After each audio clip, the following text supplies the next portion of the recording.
Hello, everyone. Yes, do not adjust your phones, your laptops, your computers, your set-top TV, whatever it is you're holding. You are hearing the proper voice. This is Gary Gatto. I am doing pinch hit duty this week for Murph on account that he's on vacation. On account he's really being no good to us, but on account that I'm being a swell guy, and I'm looking forward to head to a place that I've never been before at Miami International Autodrome. Well, with INDYCARs for the very first time in iRacing history, come here to race for the Monday night top split. Hello again, everybody. This is P1's broadcasting coverage of Round 4, Week 4 of Season 2 of 2026 of the INDYCAR Open Series Monday night top split.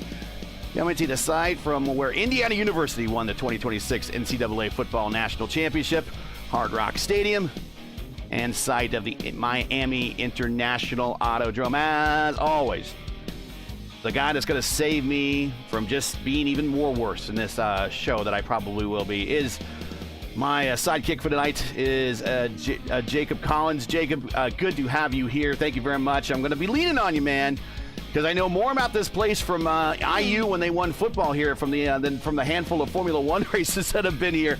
But we got 2 minutes and 20 seconds left to play here in qualifying. Nadia Emmel currently provisionally up at the top, but welcome to Miami. Yeah, it's certainly been an interesting track. We've seen it in the likes of the Indy Next Road Series last season alongside the Formula Super Series on the channel. It's certainly a track that's very tricky to get around. You'll see drivers kind of nailing the curbs, particularly through that late stage chicane as they navigate towards the long back straightaway here. Very tricky braking zones, a lot of twisty corners around here. It'll be a tough one to navigate in these IR18s tonight. Minute 45 left to play. J2 Smeaton to the top with a 137.3 and 58 thousandths better than Emmel. Edwards in third. That's Logan Edwards. Tomba in fourth. Actually, now just got bumped to fourth is Jared Curry, your teammate, now up into third. Yeah, it looks like Jarrett maybe brought his car back to the pit lane to give it another shot there on lap number 2. He sets himself a nice time here in qualifying. Good enough for third as it stands. A couple people still taking time out on the course, or maybe trying to get some extra practice laps in and get their feet wet around the Miami International Autodrome. I'll bring you up we'll get the weather off the screen here for you. There's the track conditions. But we will bring up, I do have a track map. I'll attempt to bring that up here. See if we can bring it on the screen here, because this is, again, unless you're familiar, and that's going to be a monster track map, so we're going to shrink it down here. On the fly production, everybody. That's how we do things. But unless you're really familiar with Formula One, that's basically, other than the fact that we did see this in Indy Next in the official series about a season ago, you mentioned, we have seen that the Formula Super Series over in the Formula Indy Series Racing League. They have been here on the channel before, but never the Indy cars, and never in real life. I mean, the only thing that's really been here have been the FIA cars, so to speak. So we're watching here with bated breath to see how these cars compete and compare to the Formula One cars here. I would imagine that they always seem to be anywhere between 8 to about 5 seconds slower a lap, and you would probably be able to tell me best about how they're performing here today. Yeah, I want to say when we saw the Formula Super Series take on here, they were about a second or two slower than the F1 cars around here, give or take. From what I recall, the Indy cars tend to be a couple seconds even slower than that, so kind of that 5 to 8 range seems reasonable. If you look on that track map, though, the corners I'll point out in particular are the likes of 11 through 14, kind of that closing sector before the back straightaway. That seems to be the most difficult portion of this track to get around in terms of just navigating the corners. And then you've obviously got the opening kind of marina section that navigates very back and forth, in which you'll see drivers dipping a lot of toes into that lightly colored asphalt around here that they've got as painted runoff. But track limits are pretty generous around here if memory serves, so you'll see drivers using each and every little bit that they can take to their advantage here tonight. And circled the area that you mentioned, the hot area, so to speak, as we are getting ready to go racing here. Starting lineup, go right ahead, Jacob.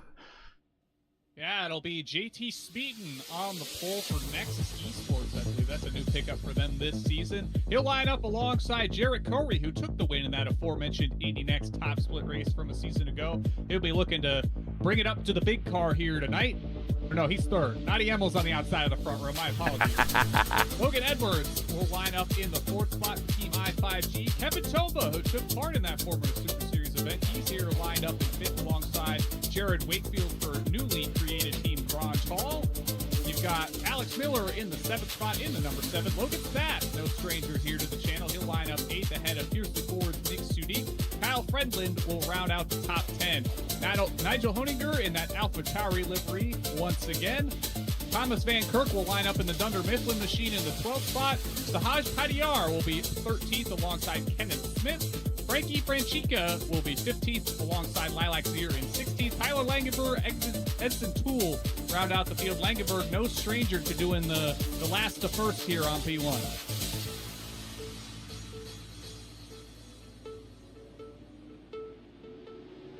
Are we getting the full lap? Oh, yeah. Okay, well, this is going to impact fuel mileage. Whoa, look at all the dust. Track debris out there.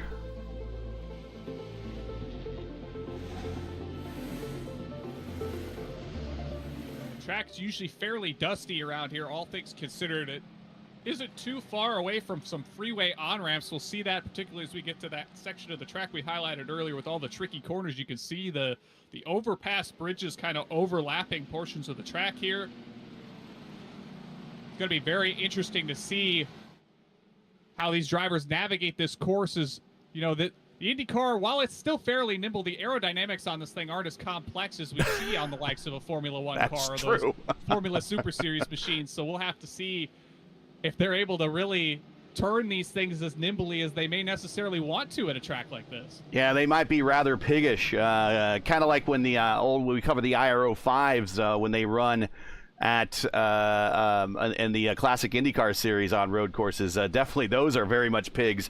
But they should be a little bit more nimble than the old IR05s. 28 laps tonight. The track record, qualifying track record set by Max Verstappen back in 2025.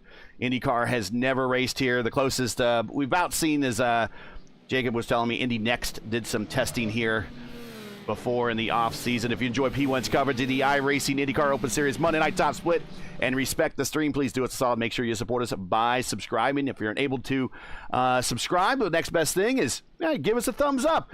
If you can subscribe and give us a thumbs up, then maybe you want to think about throwing us a donation. We do this for free on behalf of the iRacing IndyCar community. And no matter the amount, is greatly appreciated. Getting ready to go green here shortly, as now we are actually, we've got a ways to go. We still have to turn down the whole backstretch. Yeah, we're watching the cars navigate that long right-hander that leads into this very tricky chicane here that we're going to work our way up to now. You'll see there's kind of an orange bollard pylon. That's the actual track limit of the course. If you hit that, you'll get a slowdown penalty. Very difficult to serve as you head onto a very long back straightaway here. The last thing you're going to want to do is get off the throttle pedal, as this is going to be one of the best passing opportunities on the course tonight. We do have a little time before we get into the race here. Here are the points coming into the event. Adam Blocker, not in the lineup tonight, is your points leader. Jacob Oster, second, not in the event. Logan Edwards looking to pick up some points tonight. He is currently in third. Jarek Wakefield, fourth. And PJ Sturgis in fifth. That is your top 5. There is your top 20. And a lightly attended top split race this week. I think a lot of people might possibly be using this race as a drop week. Just not your typical IndyCar track. No, and it's a relatively new track to the iRacing service, so a lot of drivers might have not opted to go out and brave it and learn it here, as it's a very tricky track to get your feet around, let alone fast. We'll round the final couple corners here and get underway here for IndyCars at Miami. Ace car is off. Field is under the command of JT Smeaton and Nadi Emma on the front row.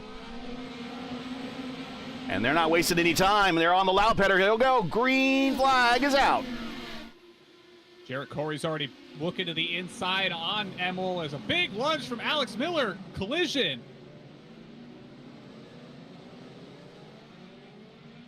He's still rolling, and there's some debris flying.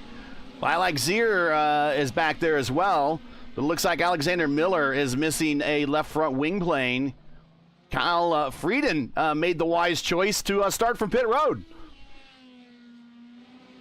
Maybe just locked up the brakes on that IR18 for Miller, and he'll collide into Logan Edwards, and that'll take him into the 12 of Jared Wakefield.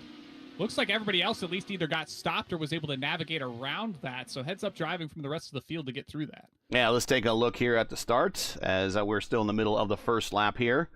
And it was a pretty aggressive start by the leaders. They got on it very quickly. They weren't wasting any time. And we saw them spread out 3 and 4 wide down the front stretch going into turn 1. And much like your standard issue kind of road courses that we see with IndyCar, it narrows down a lot going into turn 1. And we went from very wide to very narrow there. And we watch again on this restart replay. Look at them, especially JT Smeaton down on the blue, on the aqua. Lending a little bit of a draft to Jared Curry. Here we come into turn 1, 3 wide into the battle, and Alexander just sends it to the inside and locks it up and then plows right into the side of Logan Edwards. That's a tough break for everybody involved in that one. I'm actually going to point out real quick the tire strategy tonight, as we've seen most of the field start on the black tires with the exception of the number 14 is Sahaj alongside Logan Edwards.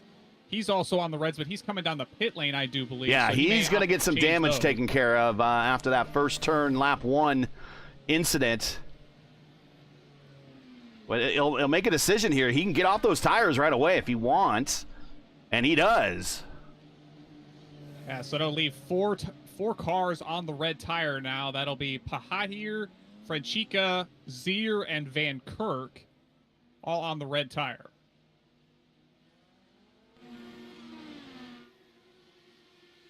Back out on the racetrack, JT Smeaton leads. Nadi Emmel in second. Jared Curry third. Kevin Tomba fourth. Nick Sudik up 4 spots to 5th. And Patahar, he is up 7 spots to 6th. He's your second largest gainer. Edson Toole from the Elite Racing League as he slides through that set of corners. From the Elite Racing League, Edison Toole, he is up 8 spots, but there was a lot of carnage there in the first lap, and he just managed to keep the nose clear. But those are, you know, sometimes you're racing harder, sometimes you're racing smarter, and you pass them where you can. I'll head on to the back straightaway here, and you'll see that really stretch the legs on the IR18 series. You've got quite a distance to cover until you get to a very heavy braking zone in this kind of final proper turn on the course in this hairpin that concludes it.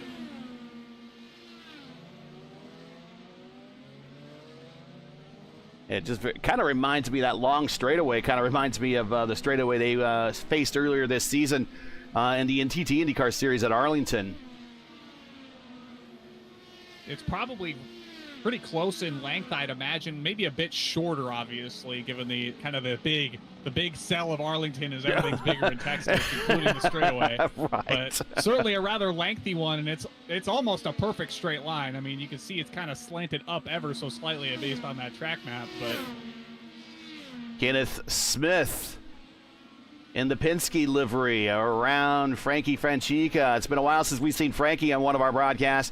Move Kenneth Smith up another spot to 12th, up 2 at the start of this race. Next closest battle on the racetrack, we got Logan Spath and Jared Wakefield. These are 2 drivers with a pretty deep resume in the IndyCar community. Logan Spath, a veteran in the Formula Indy Series, a win in the Elite Racing League at Long Beach. Former Rookie of the Year in the Elite Racing League. Jared Wakefield, also from the Formula Indy Series. And they're in this very tight portion right here. Virtually no place to pass in through there. no, and one thing I'm picking up on is Jared actually sustained some damage in that opening corner collision. You can see that maybe the right side pod on his machine dangling off that car as he navigates the course here. Certainly not the best for aerodynamics here, but he's making it work pretty well so far. You see it starting right there. And he's going to try to make this stint go as long as possible before making really their one and only stop.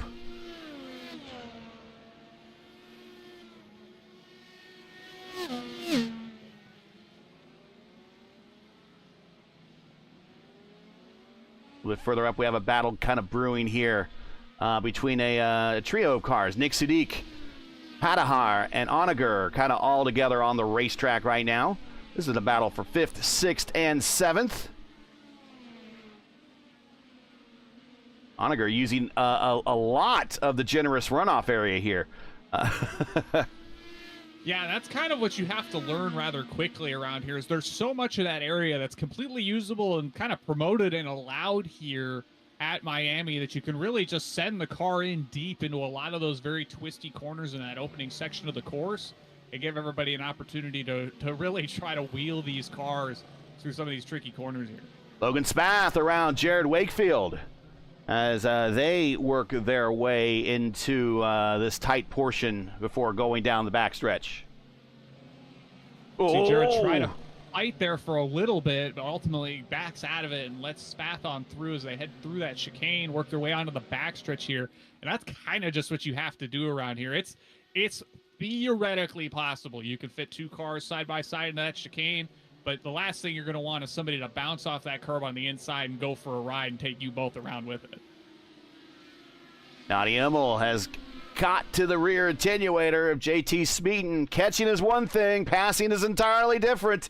He's there now. It's time to find where can he find the gap to make his way through and lead this event. Smeaton, Immel 1-2, and while they race, Jared Curry slowly gets back into this battle. And all the while, none of these drivers have used any of the push-to-pass, so they're doing this on pure aerodynamic draft or motor alone here, which will be interesting to see as this race progresses when they opt to get starting to use that push-to-pass. We don't get rollover minutes in IndyCar. But they do get use of the hybrid, which they are able to use that here.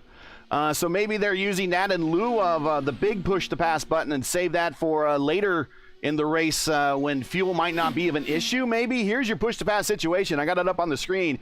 You're right. Smeaton, Immel, Curry haven't even touched the button. Tomba, 20 seconds in. Sudik, about 14 seconds in. Patahar, 200. Honegger, kind of playing a little Mario Kart right now. 25 seconds already used. Spath at 184. Wakefield at 171. Who's used a little bit more than Onager there, and Toole at 178. They do have 200 seconds allotment, and frankly, 200 seconds is what they use for a full-length IndyCar race.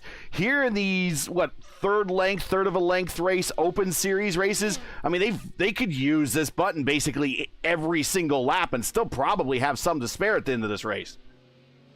Yeah, the big thing to kind of gauge with that is with as long as these straightaways are, if you really commit to using that button, you're going to use a good amount of it really, really quickly. And I'd imagine a lot of these guys are maybe playing that in the back of their heads and being like, I'm going to push to pass with my push to pass and not just push it to make the car go vroom. Well, you can push to defend and you can push to maybe attack a little bit harder. And that battle between Smeaton and Immel has kind of stabilized for the moment. Smeaton holds him off by 6/10. Here at lap 6 of 28.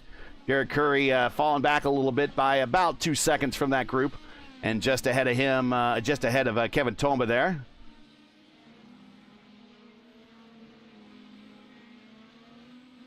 Meanwhile, we'll go back a little bit further back. Here is Patahar and Honegger. That is turning into a little of a close battle right now.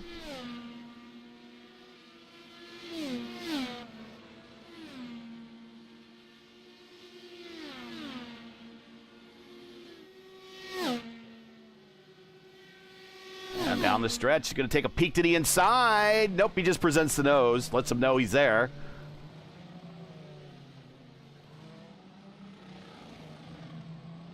Very, very long sweeping corner. It's tough to get hard on the pedal here. Just have to kind of wait these corners out in a lot of cases, don't you? Yeah, as Honegger really closes in on the back of that 14 machine before they get to the back straightaway here. He's close enough where I think we're going to maybe see a move here heading into the final. He's on the button. And he's going to take a peek to the inside at the end of the stretch. Not quite clear. Oh, he was going to send it a little bit longer there. And Paddlehart slides across the nose. They keep it off one another.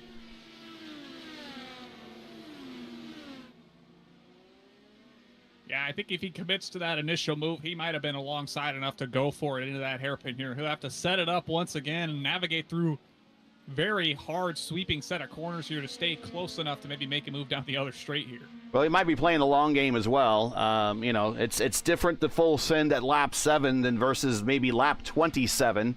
So maybe he's just trying the patience a little bit. Maybe he was even trying to goat Padahar into making a little bit of a mistake. And Padahar showing nerves of steel there and not flinching.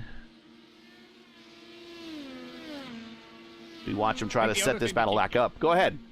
The other thing to keep in mind here is this is two conflicting tire strategies here. As Padahar's on the red tire and Honinger's on the black tire. And talking with Jarrett before this race, we had kind of figured it'd be maybe 8, 9, 10 laps that you see those reds really start to fall away, and we're getting closer to that window. So it might be opportune for Honinger to maybe spend a couple of these laps just being patient and sizing this move up, maybe getting a little bit of extra fuel savings out of being behind the 14 machine ahead of him here. All right, so everybody watching at home, you're not familiar, go ahead and tell us the difference between the red tires that is currently on this lead car, this pack, and the black sidewall tires, which is chasing them on the orange and black Honinger car. Well, the red tire is a bit squishier. It tends to have a shorter operating window, but it's faster outright over a single lap typically. You'll see it kind of have an operating window of a handful of laps. You get kind of 2 or 3 good ones out of it, and then they start to fall away as we watch Padahar go back on Honinger, back onto the front straightaway. He's making them work well into their operating window here, but that's kind of a big distinguishing point. Then you've got the black sidewall primary tire. As Honinger's going to look again to the inside here. That time he did ascend, but still is unable to slam the door. And here's Logan Spath. He has joined this battle. Yeah, and he's opportunistic. Right. He's taking no time. I thought he was going to size up Honinger into the next corner there, but he'll fall in line, maybe set something up onto the back straightaway here.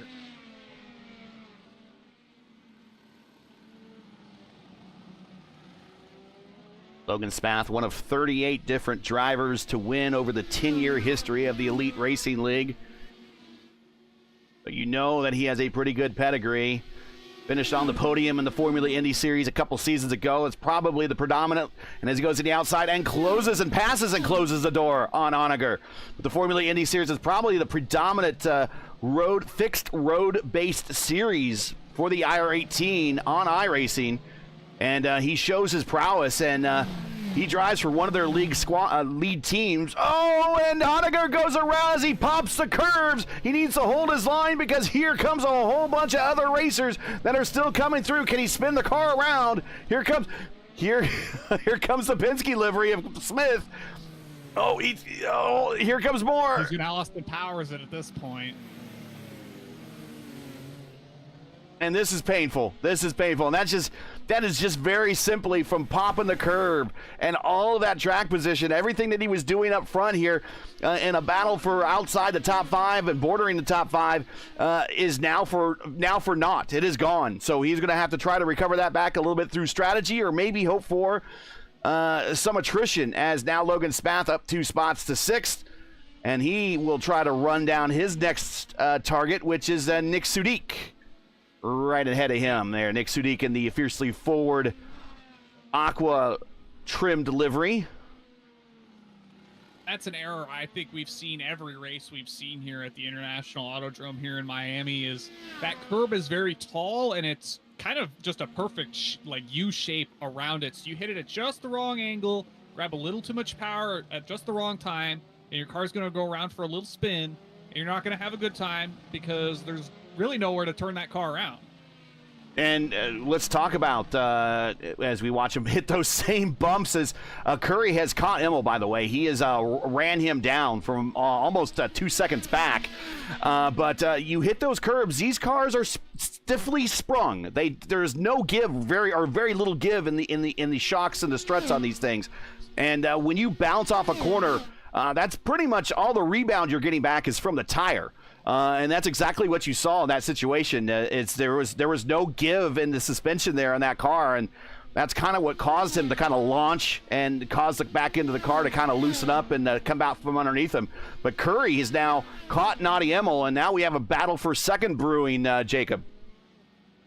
Yeah, he's been kind of looking off the back of Noddy for the last couple laps here. That gap closed up fairly quickly. It wouldn't entirely surprise me if maybe Emil made a bit of a mistake a couple laps ago to kind of allow Corey back on into this battle here. But certainly putting up a decent fight at the front of the field here. Let's watch them as they using the generous runoff area here in this this configuration. Look at these long turns. You just have to wait before you can get back on the power. Now a little bit of a straightaway here as they go through these little kinks are counting as terms, as a 9, 10, and now they're coming into 11 at the end of the straight, one of the few passing zones here, and then we get into the twisty bits, as you called them, the slower portions of the racetrack. I don't know if you want to call this very technical or not. It seems like everything's happening here kind of single file. I think what happens in here is opening up invitations for mistakes to happen, kind of like what we saw. Look at them run over those curbs. I think the big thing with a lot of these later corners is that the track undulates a lot more than you would think, or the way it looks kind of from the driver's eye here. You can kind of see the subtle changes in the way the track's kind of elevated. You'll see it kind of here in this hairpin we're approaching as well, as the track kind of falls away on the outside just a little bit, which makes it where the innermost lanes are really the only solid drivable opportunities here, as the rest of the track gets very, very slick and kind of sketchy when you try to go to put the power down. Yeah, it's definitely oddly cambered through there, so yeah, you can see why they want to stay on the inside portion. As they make the run down from the front straightaway now. This is the site of where the Miami Dolphins play in the NFL. Also, the Miami Hurricane, when they choose, they want to play and win. If they don't, they just get beat by Indiana. And yes, I'm taking stabs at the Hurricane fans. Wow, when are you going to get another opportunity to do it? You know what? As being someone that sat through Indiana football for as long as I have, it may never happen again. So get them in while I can, I guess. Lap 11 of 28 here as we're getting close to the halfway point. Thanks for joining us. This is the Monday Night Top Split here from Miami International, the Autodrome.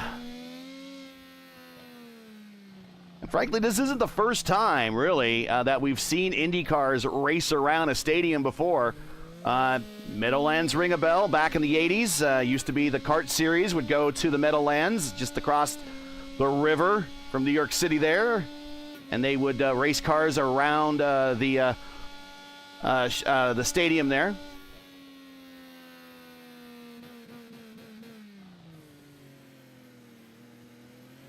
Temporary course. As we still watching Curry and Emil as that battle seemed to stabilize a little bit. Yeah, we just also seen that Edson Tools made his way around the injured machine of Jared Wakefield, and will tool up to the 8th spot. He'll be looking to hunt down Sahaj Padiyar for the 7th spot now, about a second and a half up the road.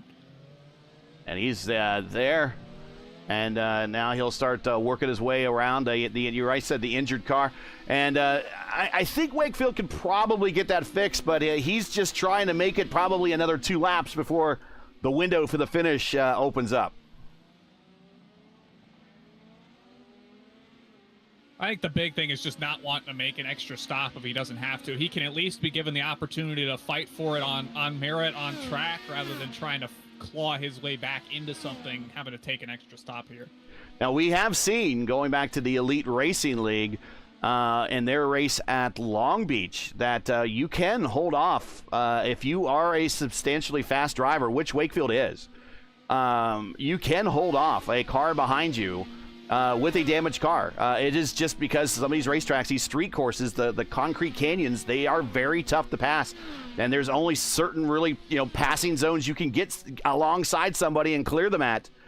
And so he can actually do, you're right, he could do himself probably better justice just by staying out and waiting for that window to open to get to your pit stop.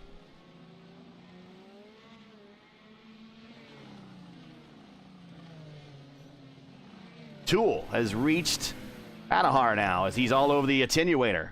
And we'll probably take a stab at him here down this long straightaway Not on the button. Now he's on the button. He's flirting with the button. He's not willing to hit it quite yet. Now he presents the nose. Goes alongside. He's full time on the button now. Now he's back off the button. Oh, and decides not to brake as deep, but backs the corner up a little bit and makes that approach in a little bit better and works his way to the inside. And that approach to the corner might have just got him a position, but here comes Patahar to the inside. They're going to drag race down the front straight in the 1. Yeah, the momentum shift very, very quick as they head down towards turn number 1 here. You saw Patahar work the outside lane there off the final corner, was able to hang tough, get back ahead of Edson Toole here. They'll continue to fight it into the marina section now.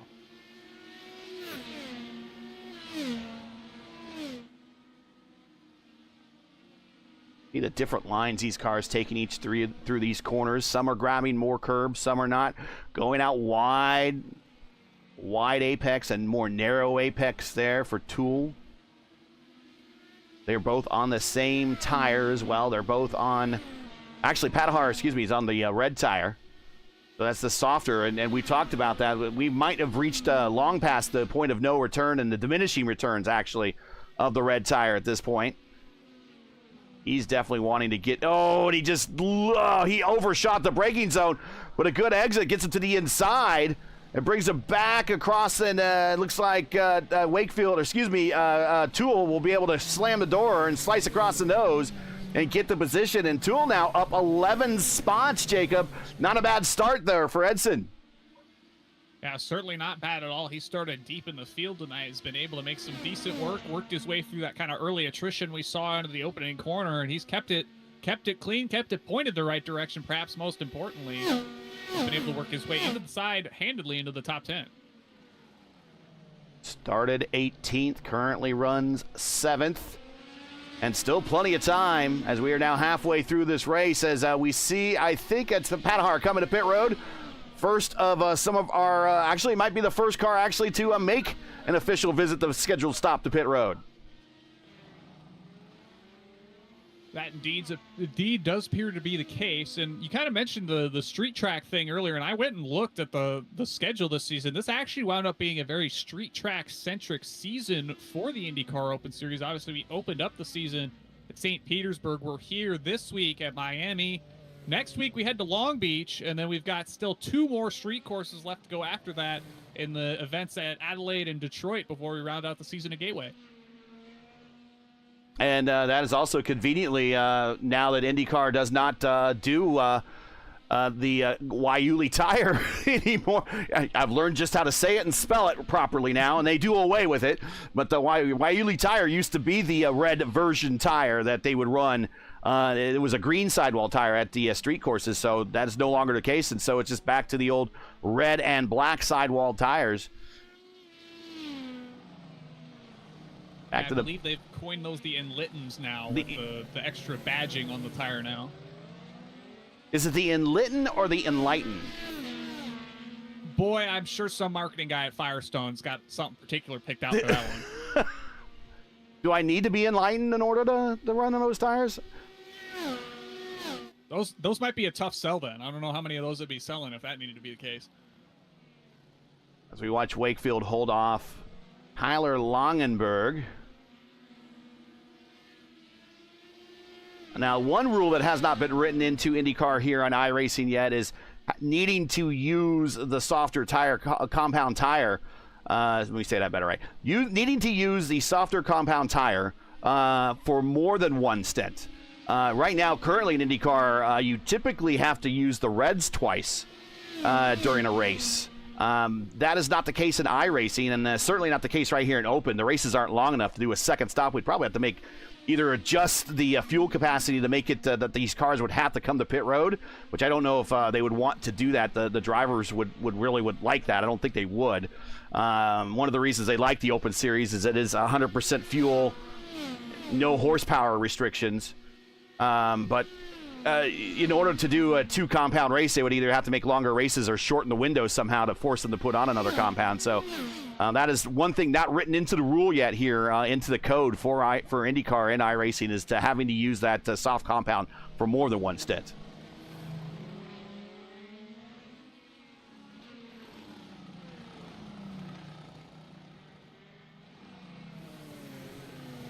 Meanwhile, back up front, JT Smeaton leads by 3.5 seconds.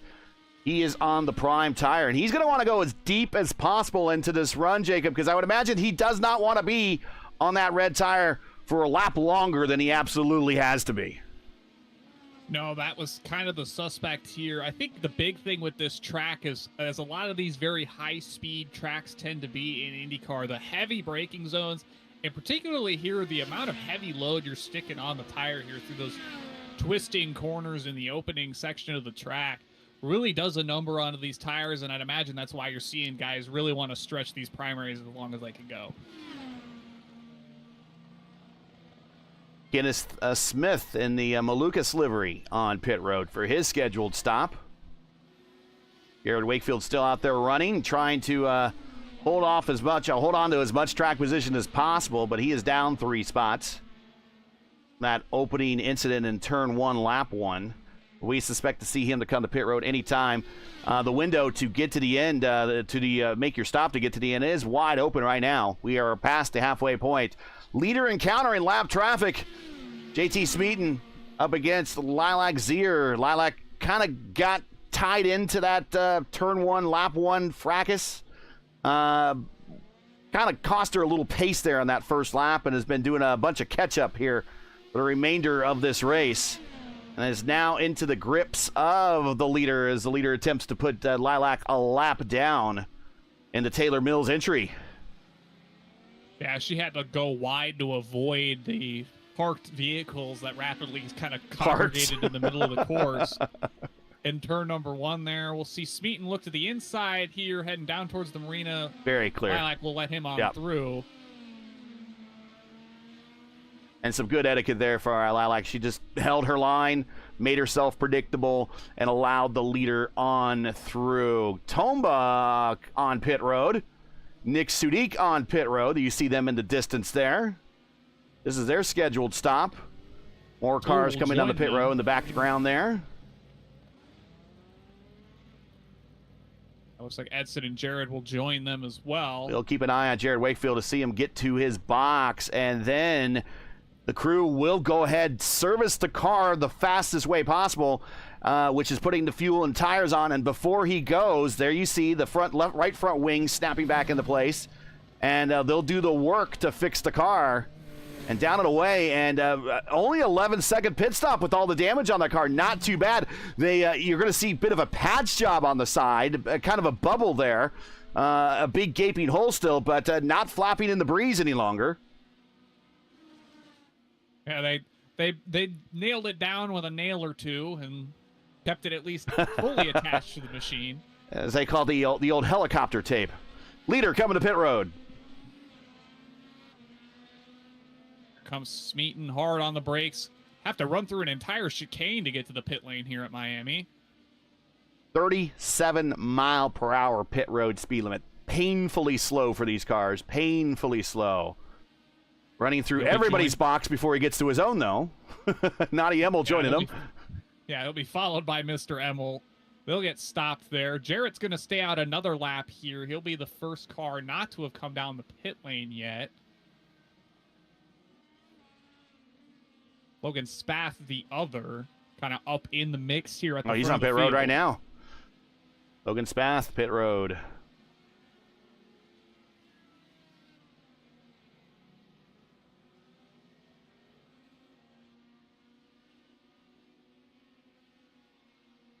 Jared Curry picks up the lead while we're waiting other cars to make their pit stops. Curry is not stopped, and he's the only car right now. You're right, he has gone the absolute longest. So he's been out there saving some fuel, not necessarily giving up position because of an issue or anything. And a lot of people, they don't take that into account when they watch IndyCar racing. It's like, oh, he's not gaining, he's falling behind, he must have some issue. But the first thing, as someone that you drive the IndyCar quite a bit, almost the first thing you think about when you sit behind the sim and you fire up the IndyCar is, out of the start of the race to jump in as many positions as you can, is how do I save fuel? And that is always constantly on every IndyCar driver's mind in the sim is how do I save fuel? How do I save fuel? How do I save fuel? And I'm sure That's exactly what the strategy that Jared's doing right now is. He's saved at least another couple laps over everybody else, and now he comes to pit road. Ooh. The other thing, too, to kind of keep in the back of your head with all that is a lot of the time it's just trying to put your car when you come out of the pit lane in a spot where you're not maybe in the midst of traffic. You're not having to navigate potentially lap cars at various stages in the race. You want clear track. And if he can get a couple laps even before he comes in open airspace, if you will, that goes a long way in trying to keep your overall average lap speed up. So he goes to the red tire and just enough fuel to get to the end. So sticky tire, light tanks. Careful bringing that thing up to speed. You still got cold tires, but incoming Red Bull laps coming up here soon probably for Jared Curry. But JT Smeaton goes back to the lead. Over 4 seconds over Nadi Emmel. Remember, they came to pit road at the same time, and it looks like Smeaton was able to get on and off of pit road a little bit faster than Emmel and pull away by a couple more seconds.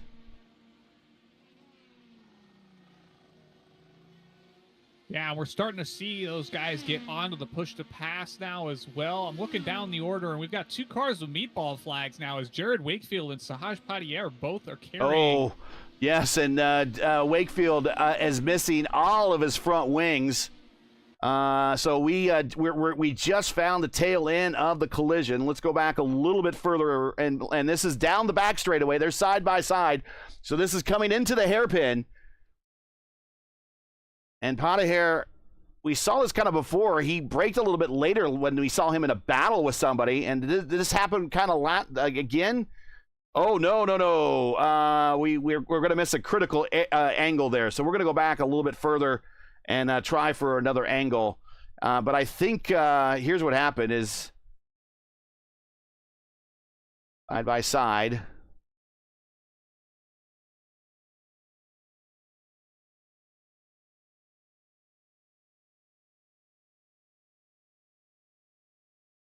Again, it's a little bit of a crossover there. Oh, and netcode. Crossover on the netcode. It was an aggressive crossover, but you could definitely see where the netcode took over on that one, Jacob. That's unfortunate.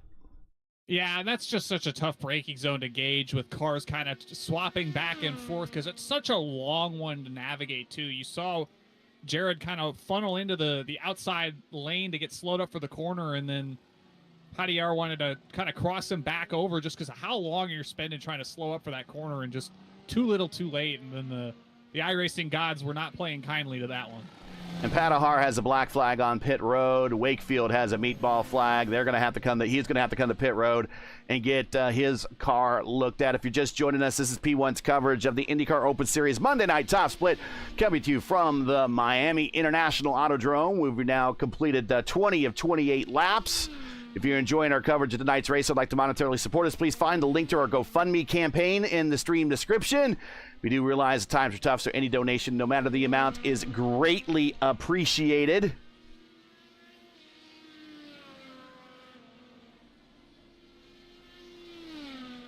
We'll also pin that in the chat here. It's not already pinned there already. I don't think it is, but we will pin that. We would certainly appreciate your donations.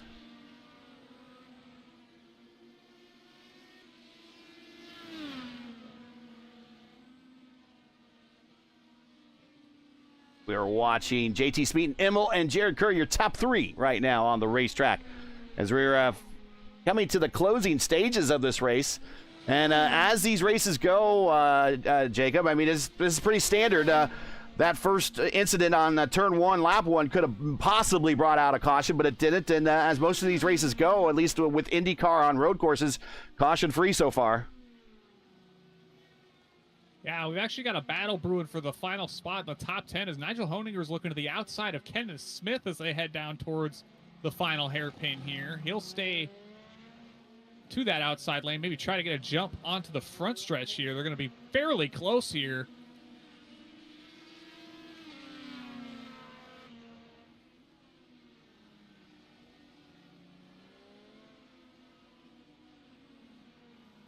Looks to the outside. That'll turn to the inside for a moment.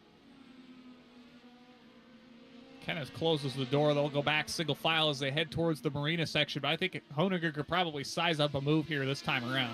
Now, I'm going to show you something here on the push to pass pull down here. Smith, he has used that button generously.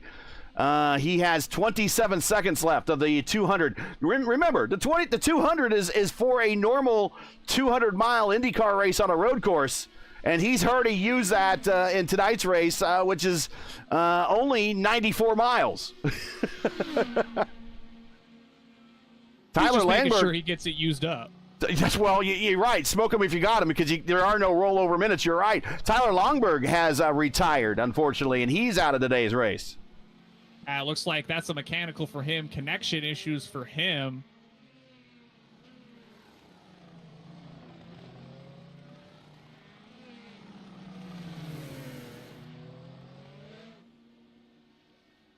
Still watching this battle between Smith and Honegger. Becomes the battle for ninth here as Honegger's going to follow Smith to the inside of the track. They'll be almost side by side down the back straightaway here, heading towards the final hairpin. Honegger will fade out towards the typical entry line here. He'll have to try to sweep around the outside of Smith. Not going to be able to get the power down quite enough to make a move, but he's alongside for a little while there. He got closer that time, and that move's coming. Smith defends to the inside as close to the wall as possible. They get into the braking zone in one. Honegger on the outside with all the momentum pulls alongside, and now we're right back where we were before we got to the hairpin, and now Honegger back to the lead for the position and move Honegger back to his 9th position, and Kenneth Smith back to 10th. Smith only 9 seconds left to push to pass. Yeah, Smith gave a valiant defense there, doing what he could. Ultimately, Honegger came out on top of that one. It's going to be a long ways down the road for Honegger to catch another machine on the course as Kyle Fredlin is cruising around 7 seconds ahead. JT Smeaton gets around Lilac Zier again, puts Lilac another, puts her back down a lap again. Pit stops change that up here. There are 12 cars on the lead lap. Last car on the lead lap is Frankie Francica. He's currently about 13 seconds in front of the leader, so unless he has a problem, he will probably finish this race on the tail end of the lead lap. Smeaton, though, pulling away 5 seconds over Emmel. Curry back in 3rd. And right now, the whole, at least the podium looks pretty secure, unless there is an issue. This is probably how it's going to finish out between Smeaton, Emmel, and Curry. I have not got a chance to talk to Naughty Emmel in a post-race interview. I'm looking forward to doing that if he does join us. I need to talk him into getting a proper IndyCar livery. Surely there's got to be another energy drink associated with the car he can put on that IR18, right? I mean, you know, sure if you want to, there is the old Red Bull IndyCar that Team Cheever used to have back in the day. I mean, you didn't see it on road courses, but you could drive it if you want to. It's an IndyCar livery.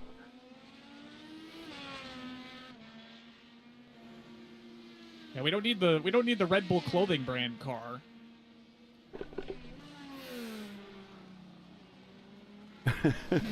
Five to go here at Miami International. No, not the airport. The Autodrome. Next to Hard Rock Stadium, or built around Hard Rock Stadium. One of the stops on the World Championship Tour, the Formula One series there. I remember they didn't come to the United States at all, and now we got, what, 3 dates? Coda, it's here. You've got Circuit of the Americas here in Vegas, right? Vegas, yeah.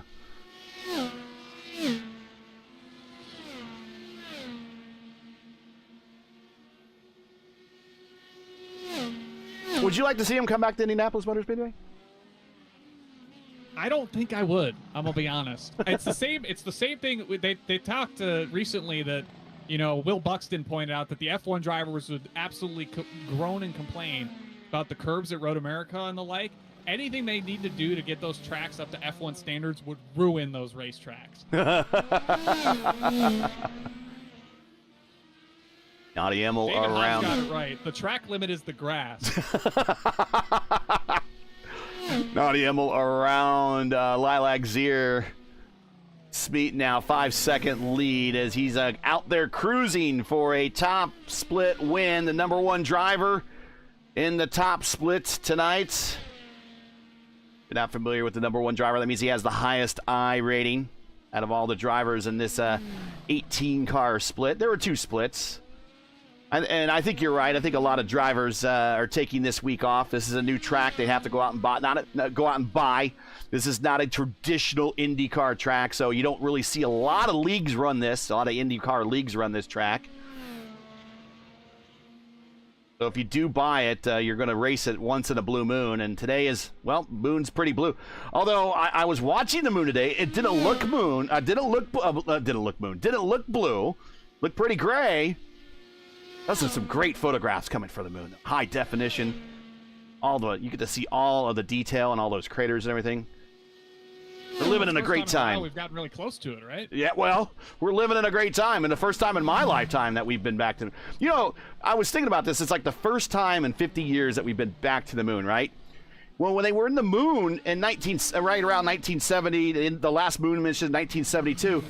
So if you take 50 years away from 1970, then we're talking the 1920s. That's the difference between 50 years from when they went to the moon for the first time to they went to the moon now. It's like technology from the 70s to now is kind of, well, it got a little better, but it stagnated a little bit. But I guess you didn't have the Russians to beat to the moon anymore. So there was a lot of motivation lacking there. But think about it. 50 years from the last time we went to the moon, and if you go ahead and reverse that from 50 years prior to when we went to the moon, it was before World War II. It was before the Great Depression. Well, the Roaring 20s need the roaring of rocket engines. Rocket engine in movies were basically scenes in silent movies back then. Anyways, no, it's good stuff to see. I'm super happy. Maybe, and then hopefully, being that of course we're in Miami here, not too far away from Cape Canaveral. Maybe if they learn a lot of lessons here from this mission, maybe we see a real moon landing and mission here in the next 2 years, 3 years or so. And we can all get a chance to check off in our lifetimes, much like our parents, more than like, I don't know about your parents. My parents definitely saw the moon landing. In fact, the moon landing for them was, I think it was like 2 weeks before when they got married. They vividly remember all that because they were planning their marriage, wedding, and everything. So that's, yeah, they remember that. But yeah, I would love to see it being part of the space shuttle generation. So cool, so cool. Well, I thought Kenneth Smith was going to bust on the afterburners here, trying to hold off Thomas Van Kirk, but I think those red sidewall tires for Kenneth. Well, and the push to pass is gone. And push to pass is gone too. And nothing to help him there. We'll move down to 11th as Van Kirk will try to hunt down the road here to catch Nigel Honinger, but that's a 3.5 some odd second gap here. He's got to catch through. Yeah, that's yeah. Let's show you some gaps here real quick. Kirk, 3 seconds. Here he's going to have to warp speed that one to get up to Honinger a little bit, or have Honinger have a mistake. 2 laps to go here. Smeet and Emil Curry. That is probably going to be your podium here at the completion of this race. But we still see some battles brewing in the mid-pack. They might need to bust out ludicrous speed for that. Ludicrous speed? You know there's a new Spaceballs movie coming out. I would imagine ludicrous speed, considering it is a thing. I think it is a thing on the Teslas, isn't it? I believe so, Ludicrous yes. mode, yes. Hyperspeed, one of the two. Comb the desert. You hear me? Comb the desert. What's in this thing? Rocks? Combinations 1, 2, 3, 4, 5. It's amazing. It's a combination of my luggage. I believe it's a little over a year's time for that one. Late April 2027. Yeah. Mel Brooks will be over 100 years old by that point. Yes. Yes. Fingers crossed he makes it. I think he will. He should. He's got the shorts. There we go. Smeaton making the run here to the hairpin for the last time. Getting white flag next time by. Thanks for joining us, everybody. Don't forget, next week we're back to our normal commentators. Murph will be back from Florida, as a matter of fact, as we go from South Beach to Long Beach, as it is IIS week next week for Long Beach in the iRacing, or it's the INDYCAR iRacing Series. So, of course, that matches up with the Open Series. They will race at Long Beach as well. So another street course race. Now, how hard do we see JT Smeaton push here? Does he show mercy? No. Frankie just gets out of the way. And unfortunately, I said Frankie was probably going to survive to see the end of this race on the lead lap, and nope. Nope. No mercy from JT Smeaton. Yeah, no mercy.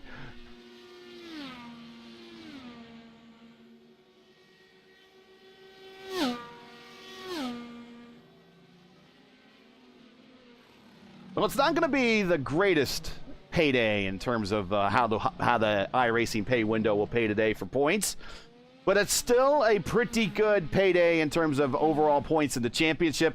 Help JT kind of solidify his position in the championship.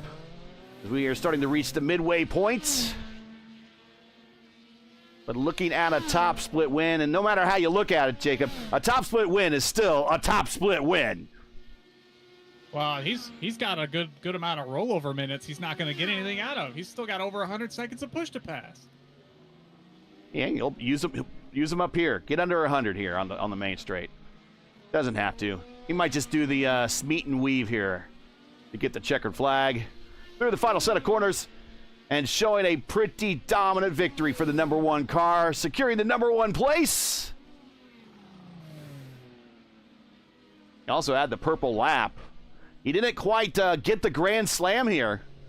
He got the purple lap a little bit earlier in the race with a 137.9. But got the pole, got the win. Fortunately, with his pit strategy, he did give up the lead, and so he doesn't get the grand slam. But 3/4 of it, not a bad day for JT Smeaton. Your winner here in Miami.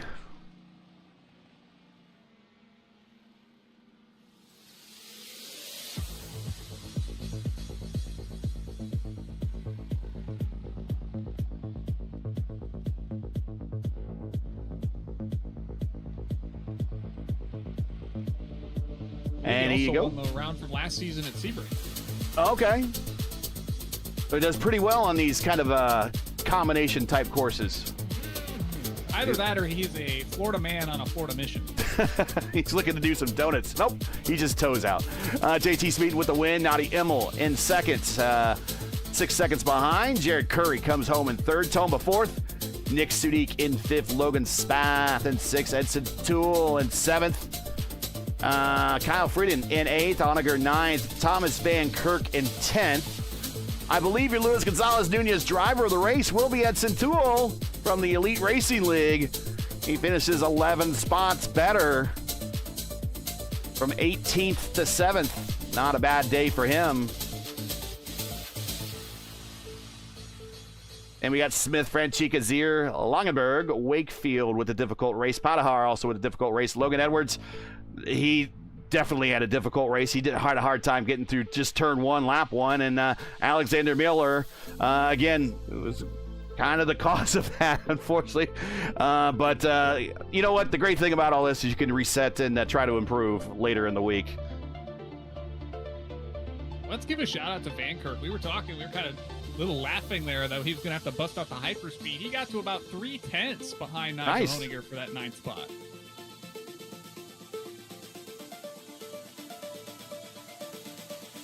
All right, so we need to get some replays queued up here. Normally I have B-roll. I don't have any B-roll of Miami, so tells you how much I race here. This is actually my very first time I've loaded up a race here at Miami.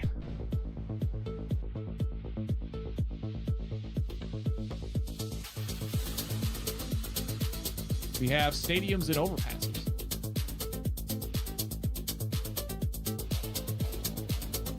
So normally all that little editing you just saw me doing here, it's covered up by the B-roll. The magic of production. All right, let's see. Let's get into the interview room here and see if there's anyone who'd like to talk to us.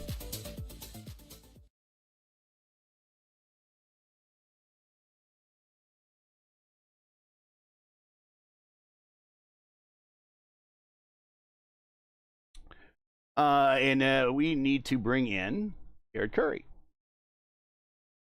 And joining us as Jared Curry into the booth here, finishing third today. And outside of a pretty exciting start there where we were all jockeying for position, almost a by-the-book type of race. Once you kind of got out of that battle with Naughty, kind of just settled into third and brought the car home that way. Overall, not a bad race, but just not terribly exciting. Was it the racetrack, just the number of competitors, the setup? I mean, what made this race kind of blah from our point of view? But maybe it was exciting for you. You tell me. It mostly fuel saving. Going into this, we were sort of thinking you want to do the least amount of laps on alternates as possible, and at some point I saw 18 laps was possible, and so I just decided, yep, I'm gonna go for that. And I kind of sacrificed a lot of time to Naughty, but I sort of figured at that point, like, I probably wasn't gonna get around him unless I tried something, but I just lost too much time doing that. Yeah, and you talked about the fuel save kind of from the get-go, trying to get that alternate window as short as possible. Is there a point at which you maybe would have altered from that had the battle been closer kind of later in the going of that opening stint between yourself and maybe Naughty or anybody else ahead of you? I probably would have just kept doing what I did do. It would, because it definitely would have worked if we were a lot closer. I think just the time I lost trying to make those that last little bit to get to 18 laps just sort of cost me all that time, because I mean they got away from me at the beginning, but I felt like sort of once I think Naughty got to slow down at some point and I got to him, I could have probably stuck with him a bit more if I didn't try to do that. Ultimately, I don't know if I would have gotten by him if we were on the same age alternates at the end, but it might have been closer. Yeah, certainly what could have, should have, or would have been had things played out just a little bit differently, but you still pull out a podium finish here tonight, Jared. You know the drill. Friends, family, sponsors, anybody to look, shout out, floor is yours. Yep, Road Racing, P1 Broadcasting. Yeah, that's all I got. All right, Jared, congratulations on the P3. See you in a week when we go from South Beach to Long Beach. Yep, see you there. And that is, bam, he just leaves the channel. I don't have to drag him out. He knows the drill. No Naughty Immel. He is not in the waiting room. I don't see it, at least, but we will give him a shout out. There's his stat line for today's race. I don't think he led any laps. Let me double check that. No, he did not. The only other leader actually was Jared Curry. He led one lap, so he broke up the perfect race for JT. JT needed that one lap to get all of the Grand Slam. And if you're not familiar with the Grand Slam, it's more of a Formula One thing. You don't see it very often in IndyCar, but it's pole position, fastest lap, winning the race, and leading all laps, every single lap of the race. That is the Grand Slam, and that's a kind of a rare feat. Although, like I said, Jacob, you see it more in Formula One, but you don't even see it as often as it used to be in Formula One. I think Emil's just trying to dodge the wrath of God. So that's probably true. All right, let's get in JT Smeaton. Bring him in. Joining us in the booth is the winner of today's race, JT Smeaton. A dominant day up front for every lap but one, so just misses the Grand Slam, but you got the triple, my friend, and a win today. Top split, not a highly attended top split, but still a top split win's a top split win. Congrats. Yeah, thank you very much. This is my first one, so happy to get it finally. But yeah, I mean, the guys behind me still had good pace, especially Naughty in those first few laps. I really struggled to get into a rhythm the first 5 laps because for this track, you can use a lot of the paint on entry, and there was a lot of marbles before the corner, so I ended up braking on the marbles a little too much, and I was missing corners like it was for fun. But yeah, happy to get it. Yeah, I'm a little disappointed not to get the Grand Slam. So Jarrett, you better watch out. Nah, just kidding. Go ahead, Jacob. Yeah, it certainly was an interesting race to kind of just look at what guys were doing, even through the very tricky corners around here. Kind of talk us through maybe some of the things you learned, if this is maybe your first or maybe a subsequent trip for you here to Miami, of what's really been clicking for you here, as we saw you have a solid run last season at Sebring. You maybe got something for these tracks in the swamp, if you will. Yeah, I think this track, I do have quite a bit of experience around here, racing here in the Super Formula, so I'm glad to have that experience prior. But even though they're both Class B cars on iRacing, they're very different cars in the way you drive them. In this car, especially today, the track was really hot, so you had to manage the tires quite a bit. And so I think basically everybody really extended that first stint on the primaries because the alternates they barely last 2 laps of this thing if you're pushing, so you really have to baby the tires, limit the slide, stuff like that. So it's a big learning curve. I think this is a good race for data purposes and stuff. When we go to maybe Long Beach or tracks where it's going to be hot and stuff, we can see where the similarities are and stuff like that. But yeah, it was an interesting race for sure because it's not a traditional IndyCar track like Mid Ohio, Barber. It's these F1 tracks, they drive so differently than what we're used to. So yeah, it was a fun experience though. I enjoyed it. Well, you certainly put on a show for us here tonight at Miami, JT. You know the drill. Friends, family, sponsors. Anybody who'd like shout out, floor is yours. Yeah, like I said, this is my first open win. So, two guys I want to give a big shout out to is Logan Edwards and Caleb Brashear. They've been so open, introducing me to the community. So I really have to thank those guys for teaching me so much about this car and the community. So yeah, thank you, Logan and Caleb. Really appreciate it. Well, JT Smeaton, normally it would have been Murph here that got to break you in for your first win, but it's me. So I break you in for the first win. Congratulations on your first win. You always remember your first. We will hopefully see more added to your resume in the future, but a big win here at Miami, the top split Monday night here.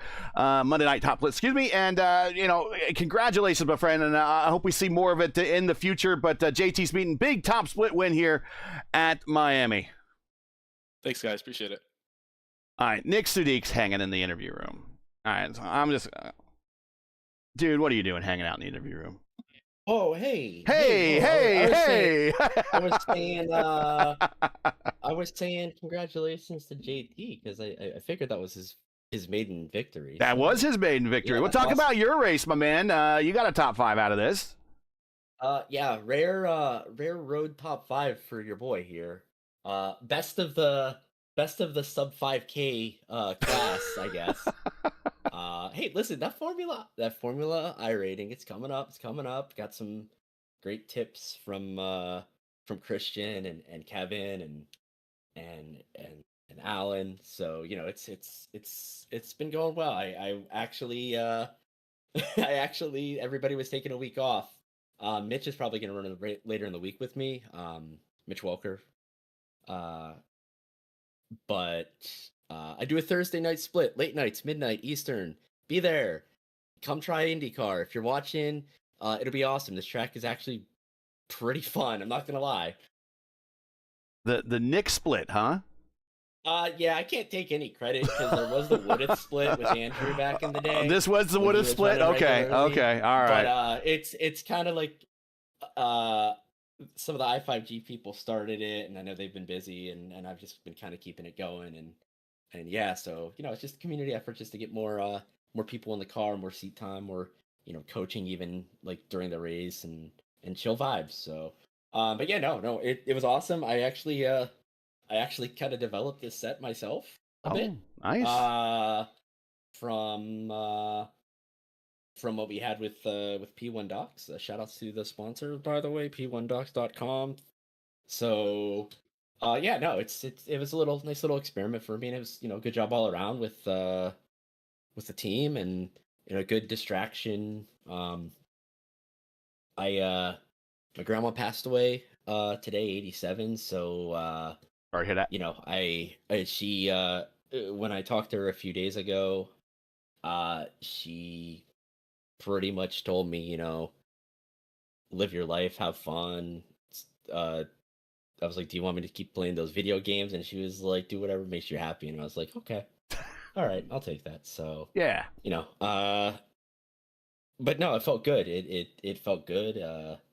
You know, I do the stuff I've said before in the interviews, and any of the new viewers who may have seen me, you know, dig down deep on the oval side, where I'm a lot more skillful, and get the privilege to do interviews. I do this partially, you know, for enjoyment and my family, and they're all very supportive. And yeah, no, it was great to get a really, really strong finish and actually be on pace with JT and Jared and everybody up in front of me towards the end. I was kind of learning as I was driving today. So yeah, it was awesome. Felt good. When am I gonna get you back in the booth, man? I don't know, man. We'll see. Maybe tomorrow. Oh well, yeah, we have a 2-man booth tomorrow, so we could use a third.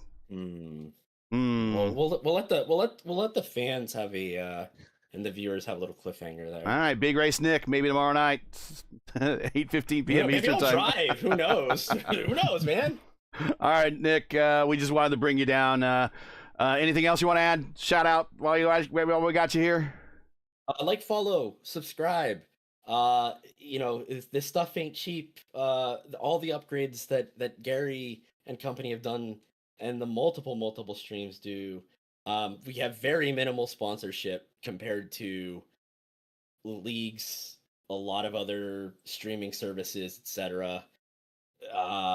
You know, a lot of this is community supported from the ground up, and it's grown a lot, and we're going to keep growing here at P1.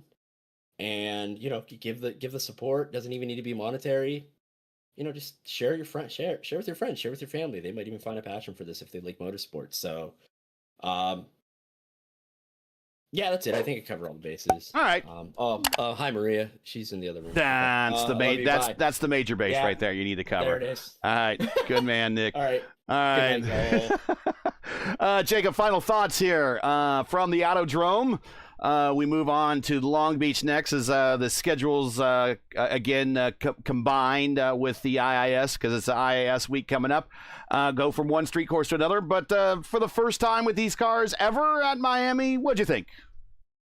It's certainly kind of par for the course. I think a lot of this track really just comes down to how well can you get through the twisty sections and, you know, keep your car out of the wall. In a lot of cases, just how heavy the braking zones are. So we saw, you know, a couple strong competitors face challenges just getting the cars wound up around here. Some very close calls, but nonetheless a solid race here from Miami.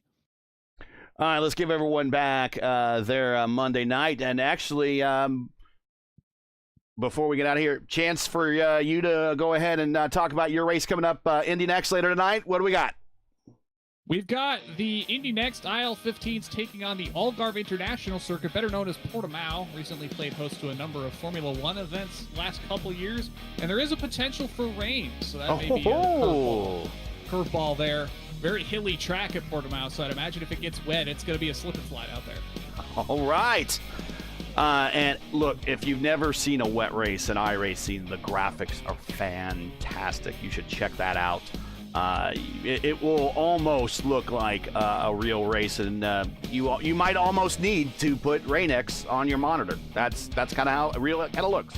So that's it for tonight. Once again, your podium here from the Miami International Autodrome. JT Speeton with his first top split win over Naughty Emil coming home in second, and Jared Curry in third. Join us again next week for round 5, week 5 of season 2 of 2026 of the INDYCAR Open Series Monday Night Top Split as Murph returns to call the action for one of our crown jewels, the Long Beach Grand Prix. That's right, we're headed from Long Beach to South Beach, or to Long Beach from South Beach. There we go. We get it right eventually.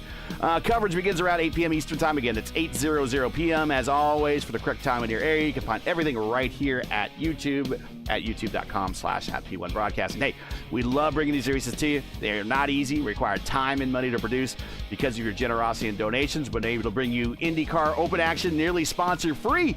If you share our passion for the sport of INDYCAR and enjoyed our coverage of the INDYCAR Open Series Monday Night Top Split, please take time to to visit our GoFundMe page. The link is in the description, and donate to our 2026 broadcast fund. It also is pinned in chat. We realize times are tough, so any contribution would be greatly appreciated. Believe me, I just drove up this weekend to go get my daughter at college, and I saw what gas prices are. So I don't know if you've seen the price of memory and you've seen the price of gas, but boy, yeah, I would gladly take any donations, no matter the amount. That will definitely help out on the memory side of things if we ever needed to go that route. So we thank you for watching and making us part of your Monday evenings each and every week. Now, as you know, the YouTube algorithm game's not an easy one, so please help support P1 with the weekly grind. Leave a comment below. Let us know what you thought of tonight's race and you enjoyed tonight's coverage. Support us by smashing like in the video. If you're new, click subscribe, and while you're at it, hit the bell for weekly reminders to miss out on more P1's other iRacing programming, including tomorrow night, 8:15 p.m. Eastern Time. It's round 4, week 4 of the iRacing INDYCAR Oval Series as we go to Las Vegas. You can catch all the wheel-to-wheel top split action right here tomorrow night on P1. Also, if you're watching from my Facebook page or my X page, thank you. This is just a test stream. Thank you for tuning in and watching. We do plan on multi-streaming to P1's Facebook page and X page proper in the future. I just wanted to run a test to my personal page just to see what would happen. We have enough bandwidth, and everything seems to be okay so far. So we're looking to expand our net a little bit to the other social platforms. So if you are watching on one of those two, hey, thank you for checking us out. For business inquiries to learn more about P1 and what we do, like us on Facebook. You can follow us on X and Instagram. You can follow all of our social links on Linktree. Those should be all in the description. So for Jacob Collins, everyone here at P1, I'm Gary Gotzo saying all good night. Thanks for watching. And all of our men and women serving in the military, especially those in the skies and the seas in the Middle East, and all the astronauts up going around the moon right now, getting ready to come home. I think they might be in their blackout period. If not, they're pretty close to it. So again, Godspeed, God bless, come home safe. Catch us again right here next week at Long Beach for the next race of the INDYCAR Open Series Monday night top split right here on P1. Good night, everybody.